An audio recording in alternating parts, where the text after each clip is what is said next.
I want Tom Izzo's second national title. Carter Elliott wants his second national title. You out there, you want his second national title. Tom Izzo wants Tom Izzo's second national title, but is he doing enough to get it this offseason?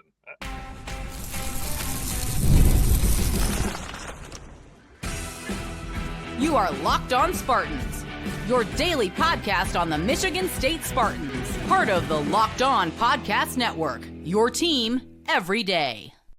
Spartan friends, Spartan family, Locked On Spartans listeners, thank you all so much for tuning in to Locked On Spartans, your team in green and white 5 days a week. Please rate, review, subscribe, comment below your thoughts on Michigan State basketball's offseason. Not like that's getting any buzz on the online chatter, Carter, right? It's all just, old sleepy Michigan State basketball banter, but we're going to try it to end our week here, right here, Locked On Spartans. Again, rate, review, subscribe, do whatever makes you happy on this beautiful Thursday, Friday, whenever you're listening to this, because, Carter, we're going to start here with our happiness meter of this offseason right now. And I'm not going to rehash my entire monologue I had yesterday, but long story short, I think Michigan State, Tom Izzo, they are in a solid place so far this offseason. Now, let's say they go ahead and get Trey Fort, that transferred from Samford. Okay, solid, kind of what I expected. Mid-major guy that contributed.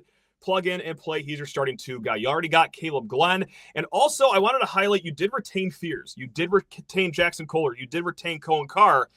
And I think those are as good as pickups these days. So right now, and especially, there is something to this. They did just win this conference by 3 games. This gives this team and the staff a lot of grace. I'm at like a 7 out of 10 on the happiness meter. But there was some random guy out there that tweeted out last night. I'm going to be negative for a second here. So scroll if you don't want to see this. It's depressing to watch how other teams in the Big Ten and across the country are moving while Michigan State bargain shops coming off a banner year and an Elite 8 run. Now, luckily for that guy, everyone happily agreed. Didn't get personal. I mean, no name calling whatsoever, but what would you say your happiness meter is? And would you like to address that tweet by whatever strapping gentleman that was out there? Yeah, well, I'll put myself in the shoes of the person who decided to fire that up on their keyboard. Great. I will say this. If you are a Michigan State fan, you are not allowed to be below a 5. You can't be below a 5. Okay. We just won a banner. Even me, myself, as I consider myself one of the more pessimistic fans out there, I just won the Big Ten by 3 games, and I got to watch Jace Richardson, and it changed my life, all right? Did I wish we went further in the tournament? Yes, I do. But at the same time, Elite 8 run, banner, Jace special, I'll take that after the past couple of years. I would probably put it around the same as you, at like a 7 or a 10, I think, if I was doing it. And to address the tweet that came from, yours truly right here. That was you. Oh my God. Yeah, sometimes I have a hard time throwing away negativity. I thrive off it. Like those tweets, like I thrive in negativity. Sure. Like I love the negative.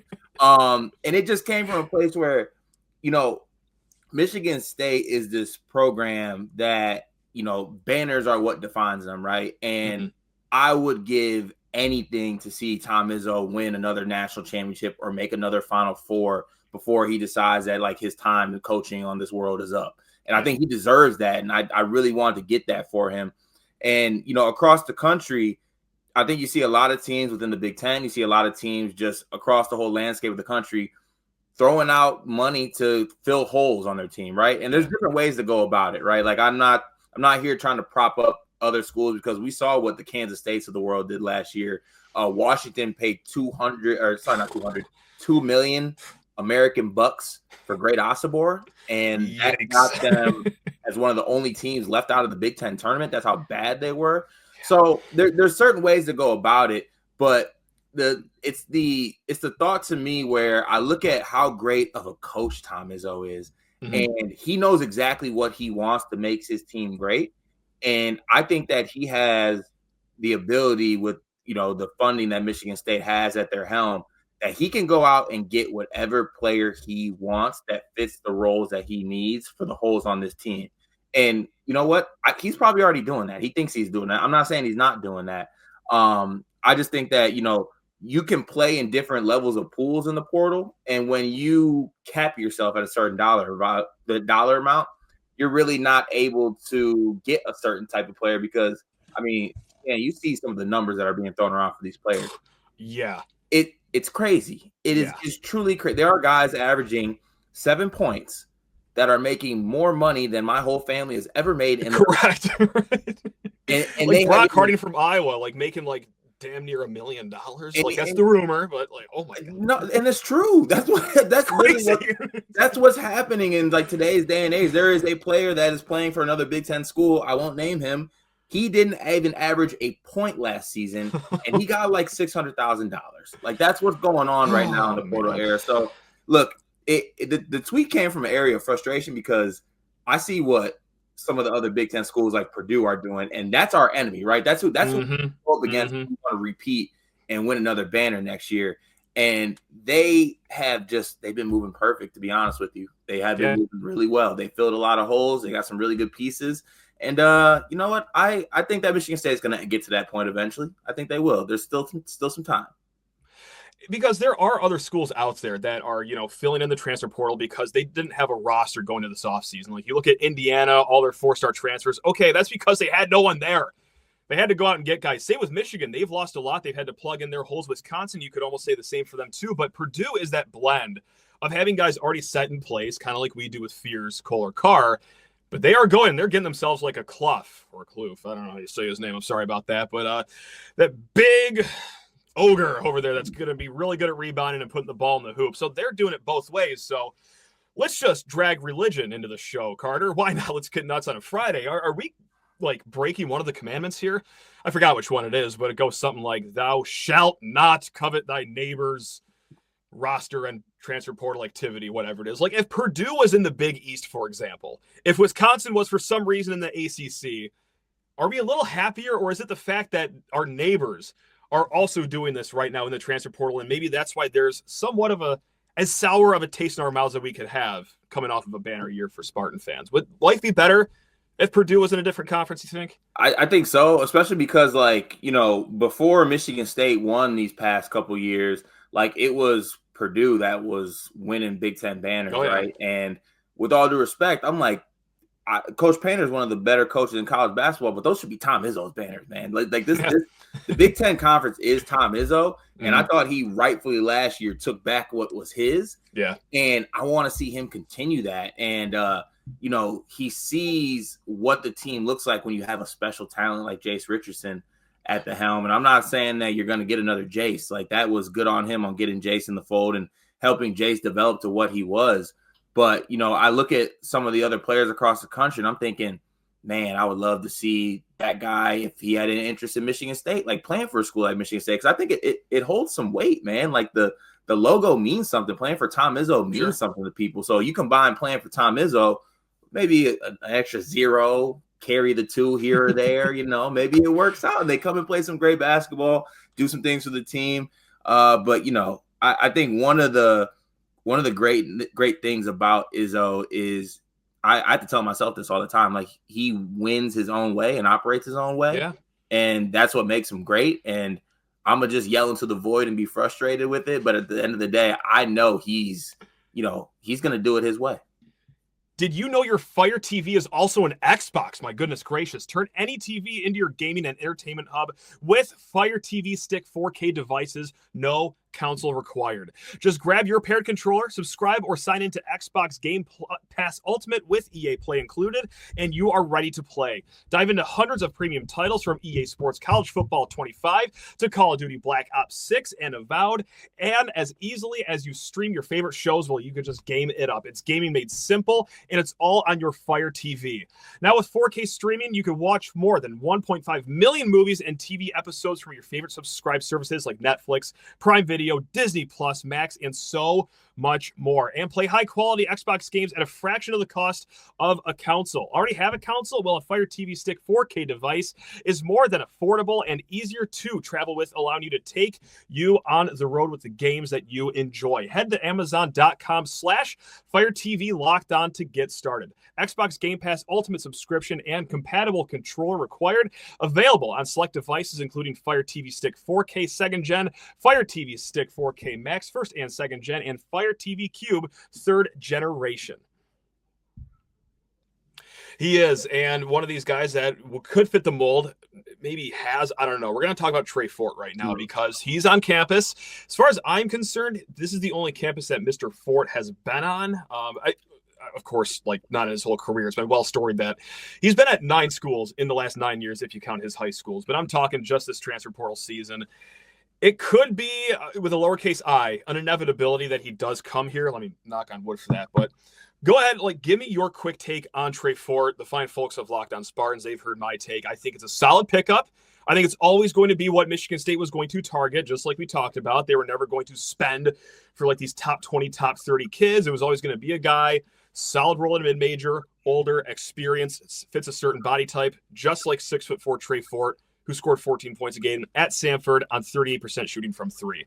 I think it's solid. I think it's everything that Michigan State fans could have asked for. Let's say this happens. Carter, your instant reaction is?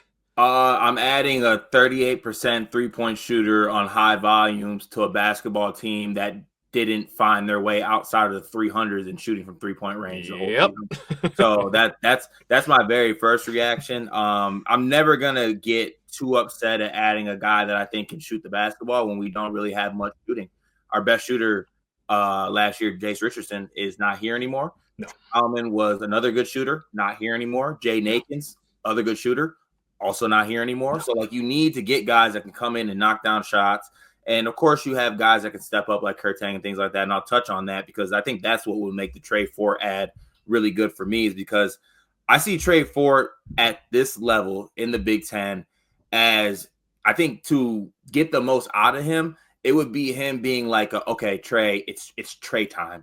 Come off the bench, and go shoot basketball. And he's like, yeah, I can do that, coach. I got you. I will get some attempts up. You can run him off some screens. He's a definitely an above average athlete. He'll get up on the rim too as well. But he's got this quick twitch jump shot thing to him. Yes. For the folks out there, I compared this on when I talked on Sleepers with Greg about it.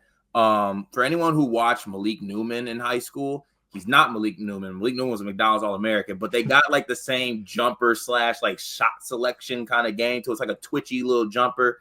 But I mean, you can't argue with the fact that he's 6'4", athletic, and he can shoot the basketball. Sign me up for that. I'm all for that.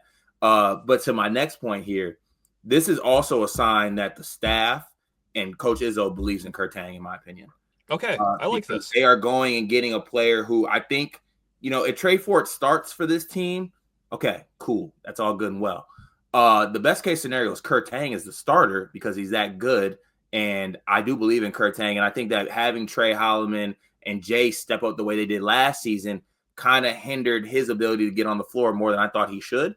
Now this is, I think, a chance for him to take the reins at the starting 2-guard spot. And then you just slide Trey Fort to the bench, have him come off the bench, be a shooter type, spark plug, bench, microwave scorer. I think that works out really well. But I do think that this is a vote of confidence and a clear message from Izzo and the staff that they are loyal. That's part of what they do, and they believe in Tang. And I agree with them on believing in Tang. I'm seeing the vision right there. I like that a lot. There we go. Not enough Tang talk on the show, so thanks a lot for dropping all that on us right now because, I'm still a believer in him. I know it's very low volume, but to say there was a logjam in front of him for minutes would be the understatement of the season. I mean, it was a little busy at that perimeter last year for Michigan State. Just 2 more things about Trey Fort, too. 2 intangibles, really. He's also old, he's almost as old as us, Carter. Yeah, do we gotta delete all the tweets about us tweeting about old people? And I've been hard at work. I had to scrub a lot of episodes off this beautiful website of YouTube. It's been a lot of work over here for whole Matt Sheehan over here. So, but that's okay. We're gonna make amends here with Trey Fort, no problem, if he does commit here. And also, he's got some dog in him too. You watch his highlights. I don't know how many technicals he has, but he does a lot of his moxie work in silence. He will just bury a 3, walk right up to the guy he's going to defend in the full court press, and just stand on his shoe tops, not saying anything. He's got a little bit of an edge to him. He's got some old man, very annoying player to him, which, hey, that's going to be a lot of fun to watch if you're a fan of the green and white. We'll take that. Yeah, we need some of that too. Trey, we had guys last year that brought smoke to the logo. And those guys aren't here anymore. So we need guys that can do that. I think Trey Fort can do that. I think that, you can't. Obviously, he struggled a little bit at Mississippi State, his last high major Division I stop, but he was playing behind some other guys that were pretty good. I think the steps for him obviously are going to have to be defensively. For people who didn't watch Samford, it was a very fun, they coined it Bucky ball after the coach Bucky McMillan. It was like, we're going to gun, run, shoot threes. Defense, We'll figure that out later. We're gonna run a press, and it's not like we're gonna run a press because we're great at press. It's like, no, because we don't really want to play half court defense. Just break this press and score, and then we'll try to hit a three compared to year two. But so there's steps to take on that end. But if I could pick a coach to get that out of somebody, like give me Tom Izzo.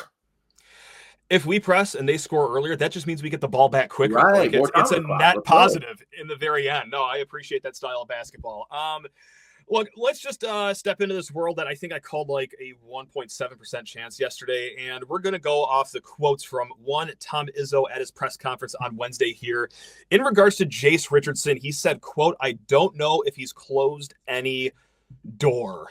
And of course, the 1.7% I'm talking about is the chance that he actually comes back to Michigan State. Carter, do you think 1.7% is even a little too high? Do you think that there is an actual world where Jace Richardson can come back here? And I think I would just do cartwheels all the way to California to help him pack his bags, and then do cartwheels on the way back to help him empty his suitcases in whatever apartment or high rise in the luxurious town of downtown East Lansing he would be living in. But I don't see this happening. You remember that the Jaren Jackson story? Yes. If I'm thinking of the right one, yeah. Like he was in the office, he's like, "Tom, I want to come back," and he's like, "No, you're not." I truly think even if Jace wanted to come back, which I don't think he is going to, right. I think Izzo, rightfully so, would be like, no, like you gave me first of all, you gave me a great season, a banner, an Elite Eight run, and you respectfully, I didn't even sniff you on a draft board before this season, and now you could find yourself being a lottery pick. Like it's time to go. Like you can go be a first round draft pick. I love what you did. Thank you for everything you did for Michigan State. Wear it proudly throughout the rest of your career. But you gotta capitalize right now. Like I don't even know what the world would look like. He comes back and be great for Michigan State. Is he gonna be like a higher draft pick probably next year? I don't really know that that's the case. So as much as I want Jace back, and I have a long list in the notes app in my phone of the things I would do if Jace Richardson came back.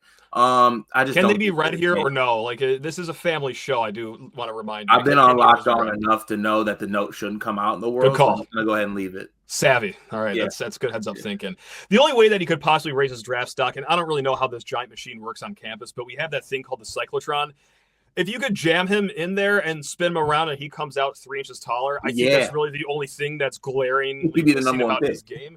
I like no hyperbole. He would be the number one pick, I think, if he was just a little bit taller. But outside of that, like I've talked about it ad nauseum here, it's not like there was anything missing from his game that we didn't see last season in East Lansing. Many times, when you see a guy that's a freshman, he could go in the first round. You want to see him as a sophomore because there's something still to unlock in his game. I quite frankly, I don't think that was even the case with Jace. You saw the full maximum potential of what he could be on a college team. And for that, we thank you, Jace. But hey, if you do want to come back, we could just put a burlap sack over Izzo and have him not convince you to stay in the draft. That's no problem. We won't even let him talk to him. We'll just get him back on campus and avoid him. And if that happens, I will scrub this episode too to get rid of all evidence, Carter. So don't say that we don't do hard work over here. That wasn't the only thing he addressed in his press conference. And of course, he played the hits. He played the NIL, the transfer portal. He talked about Twitter for a hot second. But I do want to talk to you about this here, Carter, because I was really bending myself in a pretzel here just talking about this solo on yesterday's show. Quote about Xavier Booker. Deep down, there's one hell of a basketball player in there. My job is to get that out of him. And I didn't get that done, pinning a lot of blame on himself. I talked myself in circles yesterday saying I really think he was between a rock and a hard place. The rock being, well, you had to play Xavier Booker. That's how you grow someone that has a high ceiling. But the hard place is by the time it got to mid-February and it was winning time, Xavier Booker wasn't one of those guys that should be playing during winning time. So I think Izzo is doing a lot, putting blame on himself. I think it's admirable, not throw dirt on the kid like he ever would do that. I think it's a little 50-50 split though here. So is that fair? Should Izzo be shouldering all this blame, or where are you at with the why this experiment didn't work? I think that because of who Tom Izzo is, he has no issue being it's me because I'm I'm Tom Izzo. I could get anything out of anybody. Like, you know, I could get an animal that can't fly to fly. I could get someone that can't swim to swim. And if they don't, that's on me because I'm Izzo. Like, I should be able to do that. But I just have a hard time here because, to your point, Xavier Booker was hurting the team on the floor in the middle of a title race. And I thought that honestly Izzo gave him even more of a chance to like show something. And you know, we have been asking for someone to step up in the front court for the past 2 seasons. And did Booker have moments? Of course he did. But I just think that he has limitations to his game that I truly hope that someone else can unlock. But I wouldn't say that I would put it as Izzo failed Xavier Booker. I just think that, you know, maybe Xavier Booker just couldn't find his footing here. And to be honest with you, I don't know if that footing is going to come elsewhere or at a high major level. We got to see how it turns out. Yeah. I hope it truly does. Cause I mean, there is a good player there. It sucks it couldn't happen at Michigan State, but it's one of those, like, I feel like Izzo put it like this because it truly is like a mutual, like, I wish him the best. He realized it wouldn't work here. I realize it's not going to work here. We are not going to work together. Like, go be great elsewhere. Hopefully, you know, the guy who unlocks him is Mick Cronin. That's what fascinates me about this whole thing, because I think everyone could agree that, hey, he could use a fresh start, kind of like Pierre Brooks at Butler, where, you know what, go ahead and gun yourself 15 shots a game, and we'll worry about the defense after you graduate from here, young man. Who really cares right now? Yeah. But Xavier Booker went from Tom Izzo to Tom Izzo 15 years ago, or however old Mick Cronin is, like a guy that is really, really like staunch in his defensive first philosophy. Like, if you fall asleep on that end of the court, you're going to hear about it from me. If you don't box out, oh boy, get ready to hear your name personalized in the next press conference. I wonder why this was the green pasture that we went to. That's the interesting part, because we just talked about how Izzo, he'll take it on the chest. Like, it's on me. It's on me. Right. Mick Cronin will get to it, and he'll get in front of him. He'll tap, be like, let me go down. Let me go ahead and go down my roster. Xavier Booker of Indiana. Here's his address too, if you guys want it. Yeah. First of all, my point guard stinks. My shooting guard can't shoot. My small forward, he's fat. My center doesn't try. Like, he will call them out by name, family member by name, their student ID number, and like call them out in the press conference. So it's just like, it'll be very interesting to see how that goes. But also, shout out to the paycheck. Shout out to the paycheck. And like, this is why, like, I don't feel as bad having an honest dialogue about it as, you know, why maybe Booker like shoulders some of the blame here. He's going to be making more money next year than I will in the next 15, 20, maybe the rest of my life. Who knows how much longer I got on this earth, Carter, but he's doing okay in the bank account. Hopefully he can continue to do as good. I have no ill will towards Xavier Booker, but I think Izzo's shouldering all the blame. Whether he believes it or not, I don't necessarily believe it, because I always just throw the stat out. I just couldn't believe a guy that's 6'10", 6'11", as fluid as he is, took more 3-pointers than 2-point field goal attempts. Like, get in the paint, young man. Please do something that tall people do. If you're going to take all those 3-point attempts, let's make more than 28% of them. I can't believe I'm still getting upset about this. The season's been over for about a month. What am I doing here? You're a champion. You're a champion. Remember that. Hey, thanks. That's the nicest thing anyone's ever said to me, Carter. I appreciate that, man. He also talked about Trey Hallman, and Carter, I think I'm actually finally ready to just leave this in the rearview mirror. I think I've got all the closure. Izzo said that he was surprised. It's clear that Trey wanted to be a point guard in some capacity. I think I've gotten over this heartbreak after a good 2.5 weeks. I think that's very big of me as a fully grown adult with 2 children, a family, and like societal responsibility. I think I finally did it after 2.5 weeks. Are you at the same spot, or is this always going to bother you for the rest of your life? I let it go. Yeah. I did what the pinned account, the pinned tweet says on Trey Holloman's account. Pick a side, stay there. Sides were picked. I'm going to stay on the side that I'm on. Enjoy your side. I'm not worried about that side. I got my own side to worry about. So it's over. It's over. That's about where I'm at with it. I'm moved on. I think everyone should be moving on. Beautiful. Look at just two, bigger people over here. Look at us go. 2 full-grown adult fathers, family men, just letting it go. Just reflecting their emotional and mental stability on everyone else. This is great. Look at us go. Oh, we're doing it, Carter. We're getting better every day. We're absolutely not. I got a few mailbag questions that, I did want to bounce off you, a beautiful basketball mind over there. So let's just crack this open, starting with Troy here. He says, why are we confident with Cooper starting at the 5? He's nice off the bench for defense, but he provides essentially zero offense. Valid. And let's say this too. Carson Cooper also has progressed. He did take a nice jump from his sophomore to his junior year. But yes, as the starting 5 on a team looking to defend its Big Ten title, especially when other teams out there are really reloading at that 5 position in the Big Ten. Like, I guess, why are we confident with that? I'm just in the mind space. It's like Izzo isn't going to recruit over him, a guy that he's developed for 3 years. It's kind of like all of a sudden, like asking like one of my good friends to buy a private jet and fly us everywhere. Like, no, like Izzo's never going to buy that jet. He's never going to buy that fancy center that's going to start over anyone else. Like, this is just who he is. So I guess I'm just pigeonholed to acceptance. Got any better answer than that, Carter, than just acceptance of the situation? No, I think credit to Carson Cooper. He did take, he has incrementally, I think, and I feel like that's even shorter. I'm saying incrementally. He has gotten better every year that he's been in Michigan State, from the point that he came on campus to now.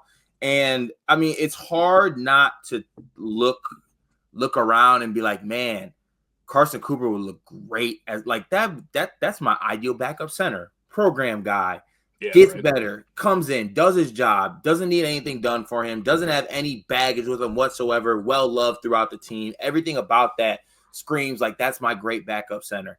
It just leaves a little bit to be desired as a starting center. But, I think I've been banging my head against the concrete wall that is behind my desktop for like the last 10 years. Okay. Not 10, 7 years asking for a center. I'm just not getting one. I got one last year, and it was Simone Zapala, and he gave me 4 minutes a game during winning time. So I don't know what I'm done banging my head. I don't want to be concussed anymore.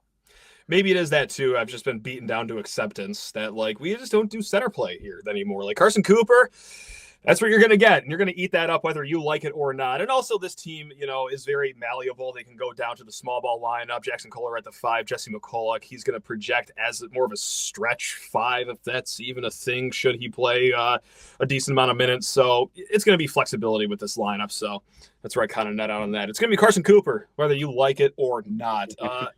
Alito, I don't know how to say this name. I'm very sorry, but a great question here. More likely to average 14 points per game. Is it one Cohen Carr or is it Jeremy Fears? Carter, I'll let you bat first on this one. Ooh, I'm gonna say Carr. I'm gonna say Carr is the guy that can do it. Because to me, like when you're projecting guys that can score a certain amount of points, you got to like break it down into how those are coming.